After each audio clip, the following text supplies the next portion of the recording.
Hello, so welcome again to another one of our English lessons. Today we're going to talk about something very interesting, very important in the English language. It's one of the verb conjugations that we use the most, probably.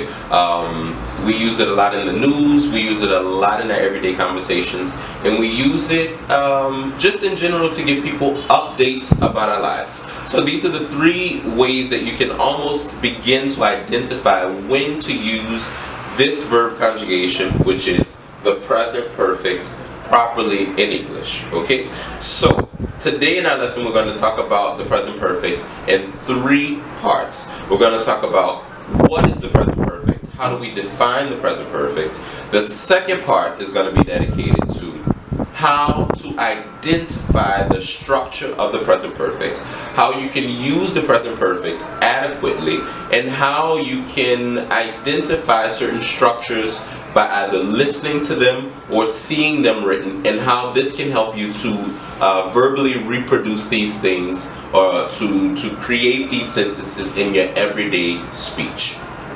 Okay, and our third part is going to be some tips specifically for the Lusophone or the Portuguese-speaking people, probably mostly Brazilians, with 3-word tips to be able to correctly use the present perfect. Okay, so let's begin.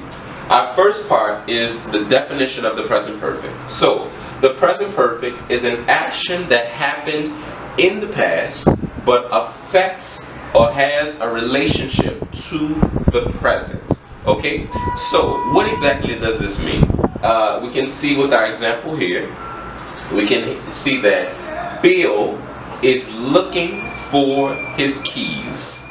Bill is looking for his keys. He can't find them. Bill has lost his keys. So this means basically that Bill, in a very recent moment in the past, he lost his keys, and this affects him currently, or this has a direct relationship with this moment. He doesn't have his keys now because he has lost them. So we can see here that this is one of the examples of when we use the present perfect. And as I mentioned before, we use the present perfect a lot with the news or to give updates about our lives. So things like, or examples such as, the United States has increased the international tariffs. You can also say more people have become interested in Afro-Brazilian culture. More people have become interested in Afro-Brazilian studies. So these are two examples to see that these are things that have happened in the past that affects our current moment. Okay, so let's develop this a little bit more. Let's see some more examples, right? Because more examples always help us to correctly identify and to correctly use these verb conjugations. Okay, so the next part B, or the second part, is about the structure. Remember, something that I always try to emphasize on this channel, on Instagram, that a lot of language, the language is about recognizing patterns. Language is only about patterns. It's a pattern of sound. It's a pattern of, it's a structural pattern. So if you are able to identify when we use these patterns and how to use these patterns, you've already acquired at least 80% of language acquisition, or acquiring a language, which is identifying these patterns and being able to reproduce these patterns in that language. Okay, so let's see the structure of it. The structure, we have the auxiliary verb to have, and remember the conjugation for the auxiliary verb to have. I have, you have, he, she, it has, we have, they have, you plural, vocês, and we also have they have, and they is eles or elas. Okay, both eles or elas in English is they, and they have.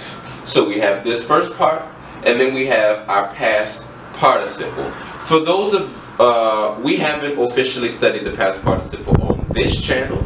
We can do this in another lesson as well. How to identify the past participle. Sorry, how to use the past participle. But just for the sake of brevity, or to do a short explanation of what exactly is the past participle. For those of you who speak Portuguese, the past participle would be the suffix, any word that ends with the suffix ado or ido.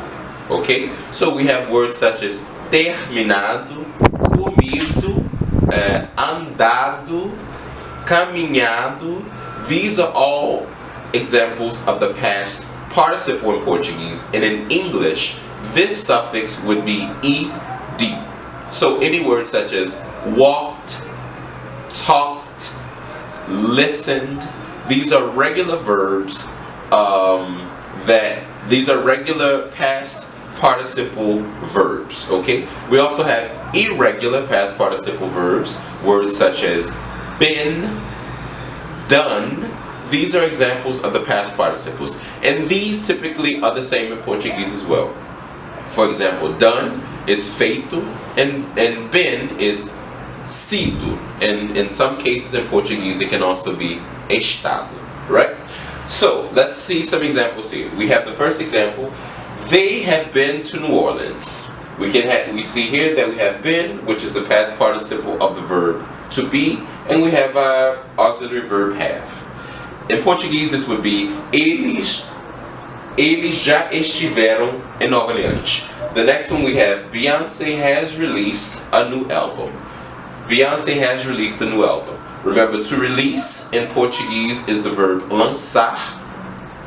So, this case we would have our past participle. We have, you can see here, the ed for the regular verb, and our auxiliary verb has. Why? Because it's Beyonce, it's she. So this translation would be: a Beyoncé acabou de lançar o novo álbum dela. Okay? And the next one we have: I have read Octavia Butler's books. I have read Octavia Butler's books. So here we have, again, remember, look, notice how our pattern is repeating, right? We have our auxiliary verb and we have our past participle. I have read Octavia Butler's books. This would be in Portuguese: eu já li os livros da Octavia Butler. Okay? So, this is just a short explanation into how to identify the pattern, how to reproduce the pattern, and now we're going to talk a little bit more about some keywords that you can use, some tips, if you will, that I'll give you to be able to correctly identify the present perfect and how to use the present perfect in your everyday speech. So, the three words that I want to give you are yet, already, and just. These translations in Portuguese are ainda, já, and the construction acabar de blah blah blah, or acabar de. The first example we have, yet, is always negative, and yet is always placed at the end of a sentence. Let's see with our example here. I haven't sent the email yet. I haven't sent the email yet. So, this construction in Portuguese would be: eu não enviei o e-mail ainda, or eu ainda não enviei o e-mail. Notice that in Portuguese, this ainda can be in the beginning or the end of the sentence. In English, no. It absolutely has to be at the end of the sentence. And it's always negative, so we have to have the word not connected to have or has. Okay? Then our second construction that we have here is: we have already been to Maranhão. We have already been to Maranhão. Notice, again, remembering our patterns, right? Notice that already is between have and between been. So when we have already, it's always between our auxiliary and our past participle. And now we have our next example. Sorry, and the translation for this one would be Nós já estivermos no Maranhão. Nós já estivermos no Maranhão. Our next example that we have here is Isa has just recorded a new album. Isa has just recorded a new album.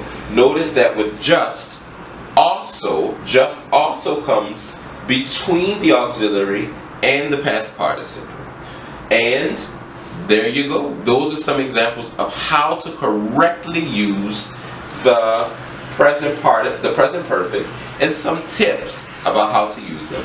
Notice that in Portuguese, anytime you have this construction of eu já, ele já, nós já, and then you have a verb, nós já fizemos, ele já fez, eles já fizeram. This in English is a present perfect. Also notice that if you have the construction in Portuguese, eu acabei de fazer, nós acabamos de comer, all of these constructions as well is in English the present perfect as well. Notice that also our third tip is that if you have a negative construction, for example, but in the past, with the word ainda, this in English is also the present perfect. Okay? So these and an example of this would be ainda eu não comi or ainda eu não jantei. This in English would also be the present perfect.